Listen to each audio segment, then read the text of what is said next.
Hihihihi, au, au. Yeah, he's trying to pay the Uber with cash. That's definitely him. Attention all passengers in the baggage claim area. Berlatar pada 2 Maret tahun 2021 tepat saat Covid masih merajalela, kisah akan berfokus pada seorang gadis muda bernama Margot yang sedang membuat film dokumenter bersama dengan sang kameramen bernama Chris. Ini bebenulnya di mana film dokumenter ini sendiri berfokus pada penelusuran Margot untuk mengetahui kehidupan masa lalunya, termasuk masa lalu ibu kandungnya yang telah membuangnya sejak masih bayi. Yeah, it's Chris. Hey, how you doing? Dia bernama Sam, kerabat jauh Margot yang datang untuk membantu pencarian akan jati diri Margot yang sebenarnya, di mana Sam ini sendiri merupakan anggota dari salah satu komunitas bernama Komunitas Amish yang merupakan kelompok Kristen yang membatasi diri dari dunia modern seperti televisi, alat komunikasi, dan alat-alat lain yang bersifat baru. Thank you. Diketahui bahwa ibu kandung Margot adalah salah satu anggota Amish yang paling taat, namun entah apa alasannya beliau sampai hati membuang Margot sejak masih bayi, sehingga Margot harus hidup bersama orang tua angkatnya dan bukannya tidak bersyukur atau tidak sayang kepada kedua orang tua angkatnya, tetapi Margot hanya ingin mengetahui masa lalu dia yang sebenarnya dengan cara pergi ke lokasi terpencil komunitas Amish yang berada jauh dari perkotaan dengan dibantu oleh Sam yang merupakan kerabat jauh sekaligus orang asli keturunan komunitas Amish itu sendiri. You know, where I come from would be really special for me. Di rumah, Margot pun menunjukkan rekaman CCTV rumah sakit yang berhasil dia dapatkan, di mana rekaman ini dia ambil bertahun-tahun lalu ketika Margot masih bayi, yang di situ sang ibu kandung dengan begitu teganya meletakkan Margot kecil di bawah pintu dan pergi begitu saja dengan bahasa tubuh yang nampak ketakutan. I can't believe anyone would just abandon their baby like that. Singkat cerita, mereka bertiga pun langsung berangkat menuju lokasi yang menjadi tempat tinggal komunitas Amish, di mana Margot tak hanya akan membawa Chris sang kameramen, tetapi juga membawa serta ahli penata suara bernama Dale yang disuruh untuk mengenakan masker demi untuk mengurangi dampak Covid yang sedang melanda. It's my signature shot. Fast. Hey. Are you Dale? Yeah. Yeah, Margo. What's going through your head? Oh yeah, weather changes every day. Setelah menempuh perjalanan selama kurang lebih 14 jam menuju tempat terpencil, akhirnya mereka sampai juga di sebuah rumah milik tetua komunitas Amish, di mana Sam mencoba meminta izin sang tetua agar memperbolehkan teman-temannya menginap di sini. Namun karena komunitas Amish sangat melarang barang-barang modern seperti kamera, drone, dan lain-lain, maka tetua menolak permintaan tersebut dan menyuruh mereka semua untuk pergi dari tempat ini. That doesn't look great.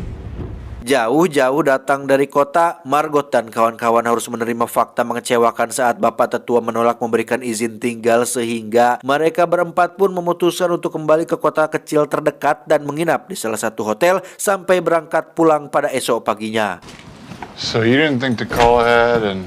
Oh no. Tepat saat pukul 12 malam terdengar suara aneh yang berasal dari kamar mandi, di mana Margot dan kameramen pun memutuskan untuk memeriksanya, namun tentu saja tidak ada apa-apa. Yang ketika Margot sedang akan menutup jendela, tiba-tiba ya, ternyata ada cucunya si tetua yang kebetulan sering kabur-kaburan ke kota, sehingga mereka semua pun langsung berangkat ke rumah si tetua untuk mengembalikan si bocah kepada keluarganya.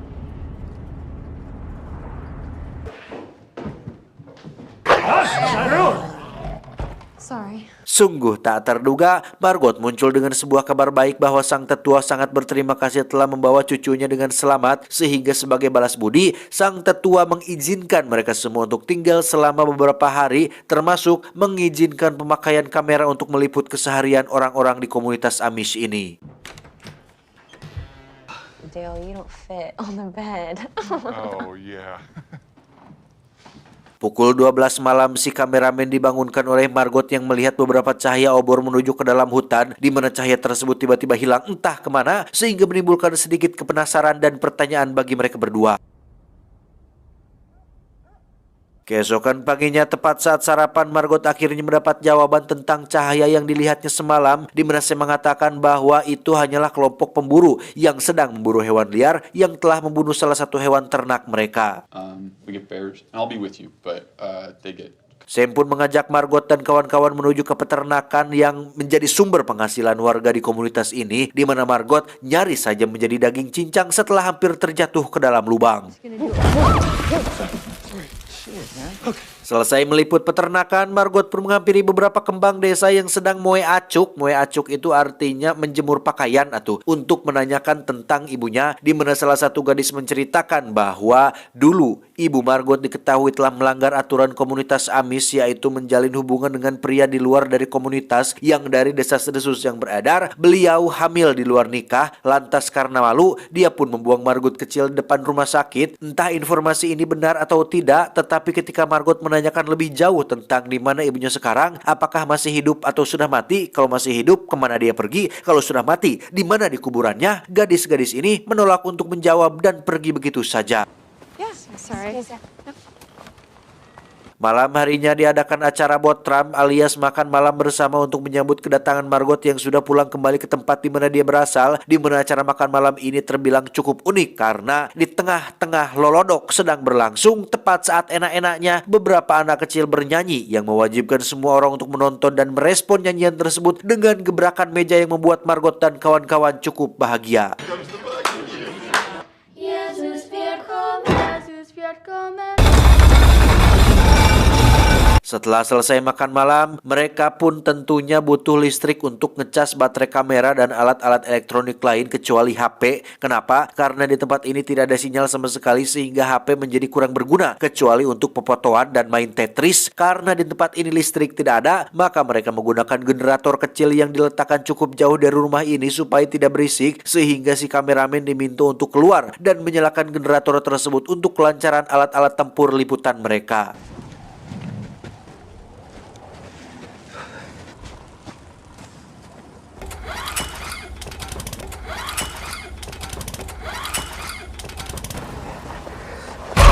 Dan ya, sempat tewas, anak kecil tersebut ternyata adalah salah satu anak warga yang memang punya kondisi tidur sambil berjalan, dan itu sudah biasa terjadi. Sehingga tetua menyarankan si kameramen untuk jangan heran ataupun takut karena di tempat ini juri atau hantu sudah tidak punya nyali untuk menampakkan wujudnya.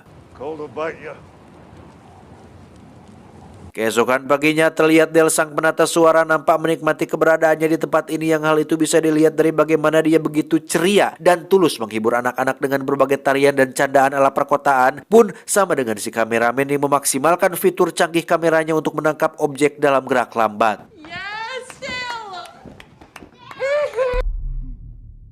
See, that slow motion is getting like... Margot sendiri terlihat bersama seorang anak kecil yang sedang menyisiri rambut bonekanya, di mana gadis kecil tersebut tiba-tiba nyeletuk dengan mengatakan bahwa ibunya Margot masih ada di tempat ini katanya. Sehingga Margot semakin dibuat penasaran dengan apa yang sebenarnya disembunyikan oleh tetua dan warga komunitas Amis ini.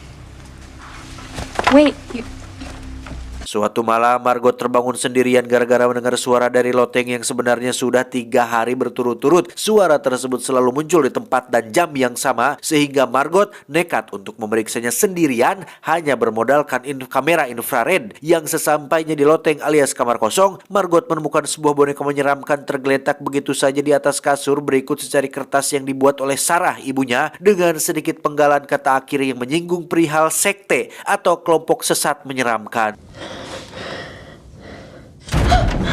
Belum selesai membacanya, Margot sudah keburu dikejutkan oleh suara yang berasal dari luar yang ternyata adalah si tetua, sehingga Margot terpaksa harus bersembunyi di kolong kasur.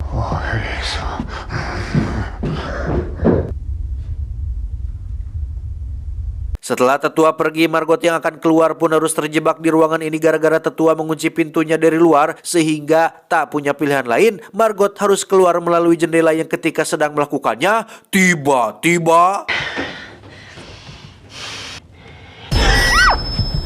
Esok paginya Margot menunjukkan penampakan tersebut kepada Del dan si kameramen, namun karena penampakannya kurang jelas dan bisa saja hanya gangguan lensa kamera, mereka bertiga pun tidak memperpanjang masalah tersebut. A lens distortion. a lens distortion? Masuk hari kelima, mereka meminta izin untuk mewawancarai si tetua untuk menjelaskan tentang Sarah, ibunya Margot, di mana mereka bertiga cukup terkejut saat baru mengetahui jika Sarah adalah anak dari si tetua, yang berarti Margot adalah Incu alias cucunya si tetua. Sarah was our wildflower.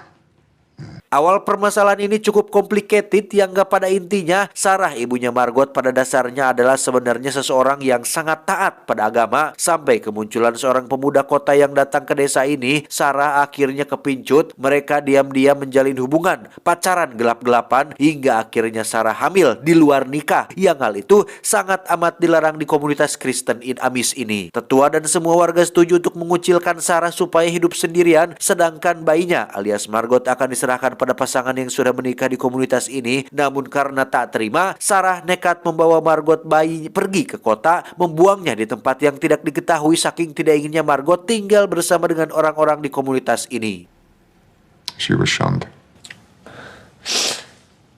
Siangnya, si kameramen terlihat sedang menerbangkan drone-nya untuk melihat area sekitar desa ini, di mana mereka tak sengaja menemukan sebuah gereja yang ada di belakang hutan. Yang karena penasaran, ketiganya pun bergegas menuju gereja tersebut untuk mengetahui apa yang ada di sana. How far away? I would do like a spaghetti with meatballs right now. Gotta be where they were going the other night. Sweet. Baru saja Margot dan kawan-kawan sampai, muncul si tetua yang datang untuk melarang mereka memasuki gereja kecil ini dengan membawa kamera. Jangankan bawa kamera, masuk saja katanya sangat dilarang. Si tetua menegaskan bahwa gereja ini adalah satu-satunya tempat beribadah warga komunitas Amis ini, sehingga bagi siapapun selain keturunan Amis sangat tidak diperkenankan untuk masuk ke dalam. Like a schnitzel thing or a sausage. Malam harinya, Margot kembali dibangunkan oleh suara yang kali ini berasal dari luar rumah. Ditemani kameramen, Margot pun pergi mengikuti sumber suara tersebut yang ternyata berasal dari dalam peternakan dengan lampu yang kemerah-merahan. Margot dan si kameramen pun nekat bersembunyi di lantai atas peternakan, di mana mereka berdua menyaksikan suatu momen mengerikan saat si tetua mengambil seekor bayi kambing berkepala dua yang disembelih saat itu juga, kemudian membawa darah serta tubuhnya menuju ke gereja kecil yang ada di belakang hutan.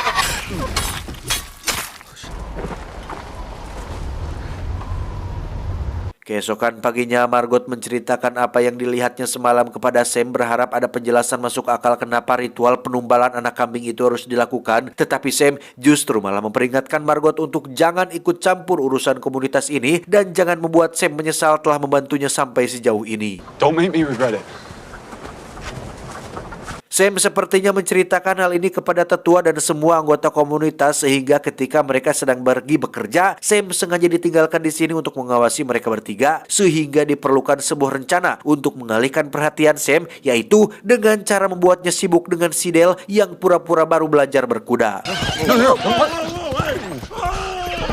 Setelah berhasil membuat Sam sibuk, Margot dan si kameraman pun segera pergi ke gereja. Di situ mereka berdua menemukan beberapa hal yang tak lazim ada di gereja, seperti tali penarik lengkap dengan penyangga tubuh. Lalu ada beberapa gambar mengerikan di lantai yang salah satunya tertulis sebuah nama, yaitu Asmodeus, yang entah nama siapa itu.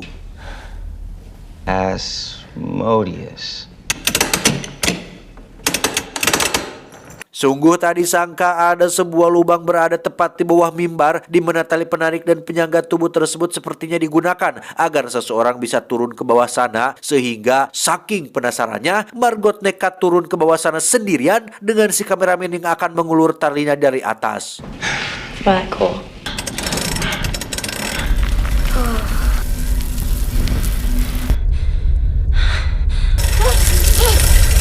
Hari ini adalah tanggal 14 Maret alias hari terakhir mereka berada di sini. Seharusnya mereka sudah pulang hari ini, tetapi karena mobil mengalami masalah pada aki, Margot dan kawan-kawan pun terpaksa harus menunda kepulangannya. There's something down there. Saat semua orang sedang sibuk mendorong mobil, Margot yang sedang sendirian di dalam rumah pun diam-diam mengambil kunci milik si tetua untuk masuk ke dalam kamar Sam. Yang betapa terkejutnya Margot saat menemukan seperangkat laptop lengkap dengan modem internet, yang isi dari laptop tersebut adalah percakapan antara Sam dengan si tetua yang membahas tentang rencana Sam membawa Margot ke tempat ini. Ternyata kedatangan Margot ke tempat ini memang sudah direncanakan dengan matang. Sam sengaja datang ke kota dan pura-pura mau membantu Margot membuat film dokumenternya. Padahal itu semua adalah bagian dari rencana untuk membawa Margot pergi ke tempat ini. They were watching me. They clearly brought us here for a reason. Singkat cerita, malam hari pun poek. Margot kembali bangun tengah malam gara-gara suara yang muncul, yang kali ini suara tersebut berasal tepat dari luar kamar mereka. Karena Del dan si kameramen terlalu kebluk alias lelap tidur, Margot pun terpaksa harus mengatasi ketakutannya sendirian dan tiba-tiba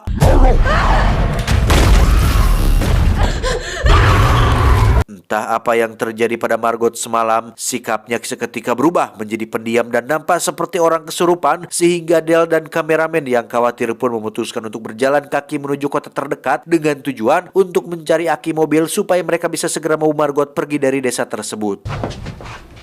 Oh, Jesus Christ. He's a mail truck. Hey!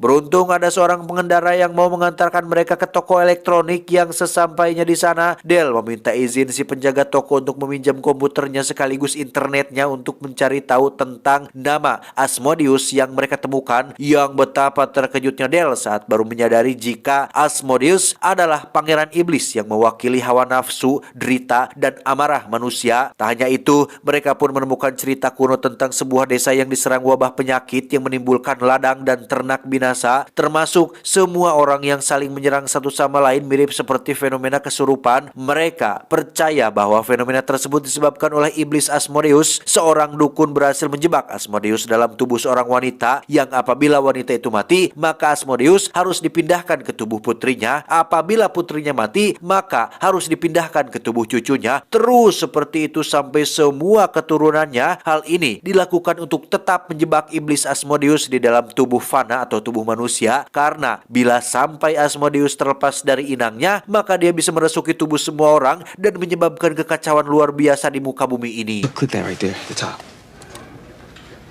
Got the last 31 seat right here. Setelah aki mobil berhasil didapatkan, mereka berdua buru-buru kembali ke peternakan, di mana Del akan langsung memasang akinya ke mobil, sementara si kameramen akan masuk ke dalam rumah untuk menjemput Margot pergi dari peternakan ini.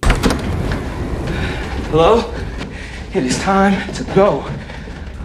Dan ya, Margot sudah tidak ada di kamarnya. Justru malah Sam lah yang terlihat sedang berdiri dengan sikap yang sangat aneh, di mana Sam tiba-tiba lari keluar disusul oleh si kameramen yang mengira jika Sam lari menuju ke gereja di belakang hutan. Dude, where are you going? Sam! Tiba di gereja, si kameramen melihat mimbarnya sudah digeser, yang berarti Margot kemungkinan sudah dimasukkan ke dalam lubang. Baru saja akan turun, sudah ada si tetua yang mengancam akan menembaknya, tetapi setelah tak sengaja membuat si tetua jatuh bebas ke dalam lubang, si kameramen pun langsung ke bawah untuk menjemput Margot keluar. Di mana saat sudah sampai di dalam, Margot terlihat sedang berbaring bersama dengan seorang dukun wanita tua dan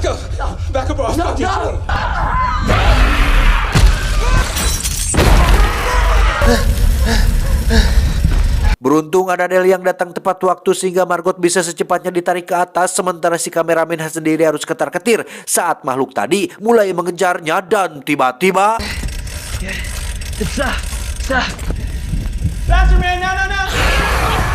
sesampainya di permukaan, mereka bertiga langsung kabur tepat saat makhluk itu berhasil naik ke atas. Yang di tengah hujan salju dan gelapnya malam, Del harus menjadi korban pertama yang mati tanpa Margot dan si kameramen sempat bisa menolongnya.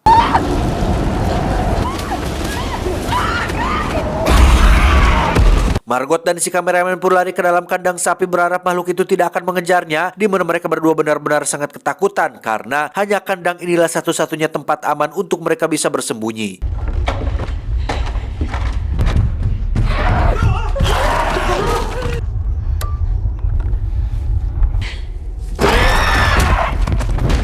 Ya, makhluk tersebut berhasil membuat si kameramen tak sadarkan diri, sementara Margot hanya terdiam berdiri memandangi makhluk tersebut. Sempat pasrah dengan apa yang akan terjadi pada dirinya, Margot seketika teringat dengan lubang yang ada di bawahnya yang ada mesin penggilingnya, sehingga dia segera bereaksi untuk menjebak makhluk tersebut jatuh ke dalam lubang tersebut.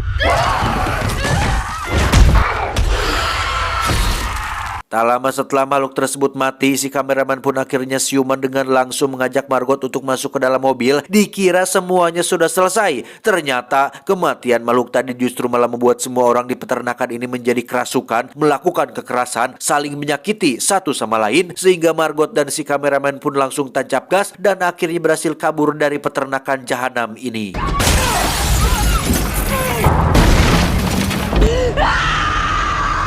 Tak lama setelah Margot pergi, muncullah 2 petugas polisi yang datang sesuai laporan, di mana satu petugas masuk untuk memeriksa kandang yang di situ ada Sam yang sedang duduk sambil menangis dengan suara yang sangat mirip sekali dengan suara bayi. Get your hands up! Ya, Sam mengambil alih mobil setelah membunuh kedua petugas tadi dengan cara mengendalikan pikiran mereka untuk menembak kepalanya sendiri. Entah apa yang akan Sam lakukan selanjutnya, yang pasti di dalam tubuhnya saat ini sudah bersemayam sosok iblis Asmodeus, dan sesuai apa yang ditakutkan oleh semua orang, setelah Asmodeus lepas, maka kekacauan akan terjadi di muka bumi ini. Tamat ending yang cukup menggentangkan. Secara garis besar, Margot adalah calon tubuh baru bagi Asmodeus. Tetua dan seluruh warga peternakan ini sengaja memancing Margot untuk datang ke sana demi untuk tetap menjaga Asmodeus tidak lepas ke dunia. Makhluk yang mengejar mereka di ending sebenarnya tidak lain dan tidak bukan adalah Sarah, ibu kandung dari Margot, yang sengaja dikurung di dalam lubang untuk supaya tidak mengamuk. Saat si kameramen turun ke dalam lubang, dia melihat Margot sedang berbaring bersama dengan seorang dukun wanita yang sedang membejem-bejemkan semacam mantra. Itu sebenarnya adalah proses ritual untuk memindahkan iblis Asmodeus dari tubuh Sarah ke tubuh Margot. Tetapi gara-gara si kameramen, ritual itu pun harus gagal, yang pada akhirnya Sarah harus mati jatuh ke dalam mesin penggiling. Yang karena tubuh manusianya sudah mati, maka iblis Asmodeus yang ada di dalam tubuh Sarah pun terlepas hingga dia bisa loncat dari tubuh satu ke tubuh yang lain dengan sesuka hati, menebar teror, menimbulkan kekerasan, menyakiti manusia, dan mampu memanipulasi pikiran seseorang untuk berbuat sekendaknya. Yang hal itu terlihat dari bagaimana kedua petugas polisi menembak kepalanya sendiri, sehingga satu-satunya orang yang bisa menghentikan ini semua hanyalah si Margot yang mungkin akan beraksi kembali di film selanjutnya. Tunggu saja. Saya John, mewakili jajaran direksi yang bertugas, mengucapkan terima kasih dan sampai jumpa di video selanjutnya. Adios, ketan bakar abad pertengahan. Cuau, cuau, cuau.